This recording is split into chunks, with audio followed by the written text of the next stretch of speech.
Okay, this was a very good debate. There was a lot of really good argumentation and a lot of really, really good clash. However, I ended up voting for the proposition in today's round.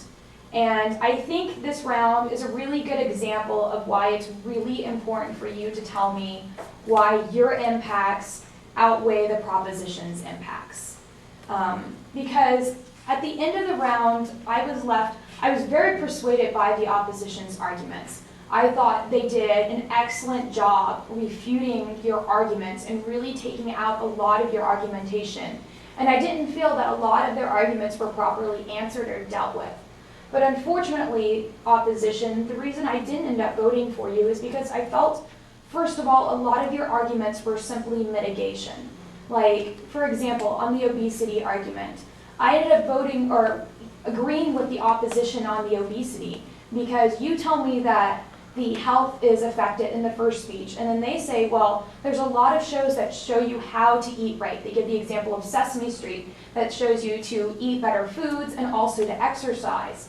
And I didn't feel that the second proposition really answered this argumentation. They merely just said, well, obesity is caused by TV, but you didn't really deal with their argumentation. I think a much stronger approach would have been to say there may be a few good things on TV. However, with the thousands upon thousands of commercials that children are exposed to every day, it far outweighs the few minutes that Sesame Street tells you that a cookie is good as just a treat, not as a constant snack. But unfortunately, what that really did was just kind of take out some of their arguments. You're basically, what I thought was the opposition was saying that TV's bad, but it's not that bad, but I didn't really get why TV was good. The only offensive argument I got out of the opposition was that TV can be educational, but you never explained how TV can be educational. You just keep saying TV can be educational, and then you give me this study. But it's not enough for me to vote on, first of all, because I don't understand how it's educational. There's just this assertion that the IQs have increased because of this one study that you found.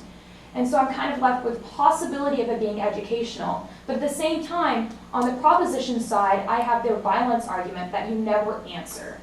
Throughout the entire debate, violence is being carried across, and the only thing you say is, well, they can mimic good things as well.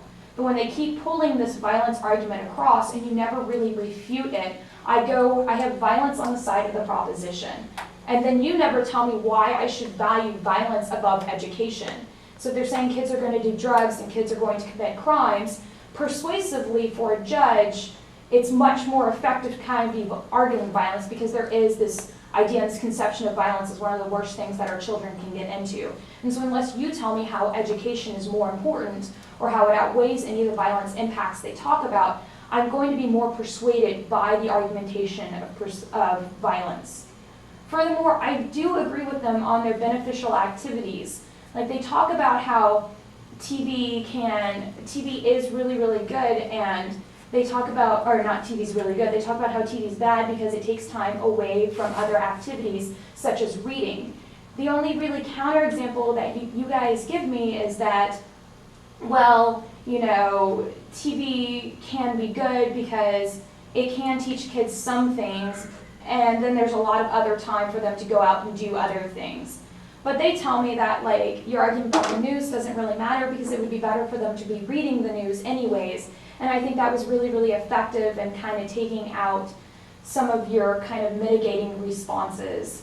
And then furthermore, they talk about how there is this thousand plus hours that they're sitting in front of the TV. And even if they do learn some good things from the TV, it would be better for them to learn those things from reading a book or from participating in society. And I didn't feel that I was getting an offensive enough argumentation out of the opposition side for me to vote with you. And so ultimately it came down to, I really did side with the proposition, specifically on the violence argumentation, on the fact that TV causes ADD. Though that wasn't a very persuasive argument for me because there's no impacts about ADD. I think a very effective strategy, especially for the rebuttalist to take, is to point out why ADD is so problematic, especially when dealing with their kind of IQ argumentation that they talk about. Like, they do try to go for education.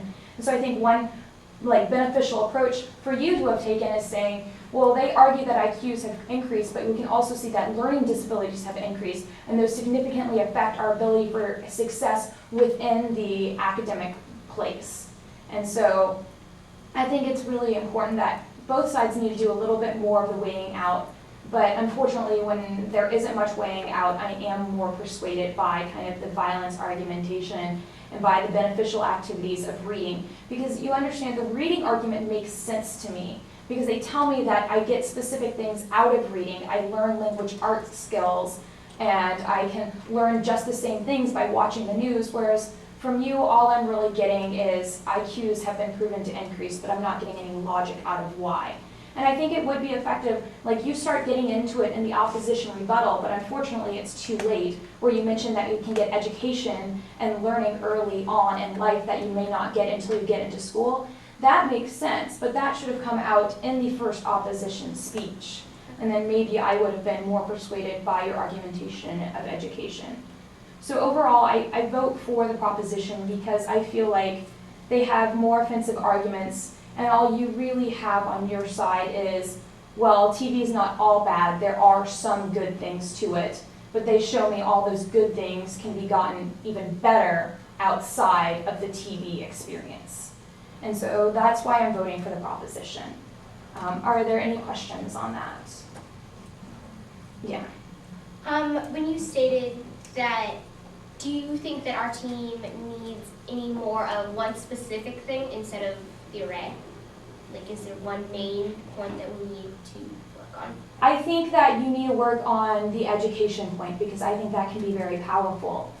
I think you should also talk about more of the benefits of television. Tell me how television isn't only like decent, but how it's better than reading, or how it's better than participating. For example, look at the healthy message argumentation. You're basically telling me that it's not all unhealthy. There's also good health things to it. But tell me how that's actually really, really beneficial for society. For example, many parents don't know about healthy eating because they too were brought up in a society where there was unhealthy eating. So the TV can be an important tool for many children and many families to learn about healthy eating, especially with more public service announcements about kind of healthy activities that are occurring on shows such as PBS.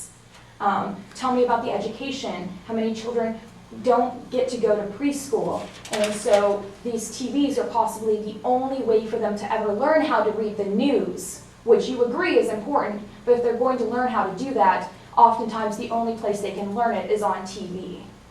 And so I just need you proving why it's better. So for speaker points, for the first proposition, I gave you 26 speaker points because I felt like you set up a good case, but I didn't really get enough impacts coming out of you or enough examples, enough evidence. For the first opposition, I gave you 26.5. I think that you did a really good job refuting their points. Unfortunately, I felt like you didn't spend enough time talking about your own argumentation and really explaining it. I didn't get the argument, reasoning, and evidence approach out of you for many of those arguments. For the second proposition, I again gave you 26 speaker points. I think you did a really, really good job talking about some of the arguments, but there was kind of a lot of arguments you simply ignored. For example, the stereotypes. You just repeated that stereotypes are on TV, but you never dealt with their argumentation that those stereotypes have been around for a lot of time and it's not the fault of TV, and I really needed that to be dealt with. Second opposition speaker, I gave you also 26.5 points. I think that you did a really good job dealing with the argumentation, but again, I wasn't getting any offensive arguments coming out of your speech, and I really needed that to happen. For the opposition rebuttalist, I also gave you 26.5 speaker points. I think you did a really good job talking about these arguments, but unfortunately, first of all, you were kind of bringing in a lot of new argumentation into your opposition rebuttal, and you've got to be careful about that. And furthermore, I think you should have gone much bigger picture when talking about the rebuttal. Like, that's the point of the rebuttal, is to weigh out these different arguments. And I didn't feel like I was really getting that out of you. And for the proposition rebuttal, I gave you 27.5 speaker points. I think you did the best job of trying to weigh out the arguments. and trying to show kind of how they interconnected. And I think you also did a good job of, first of all, doing the line-by-line argumentation and then trying to do the bigger picture. My suggestion to you would be to do more weighing out of arguments and to do more bigger picture. Tell me what I get in the proposition world versus the opposition world. But otherwise, very good job to all of you, and congratulations on a great debate. Thank you. Thank you. Thank you.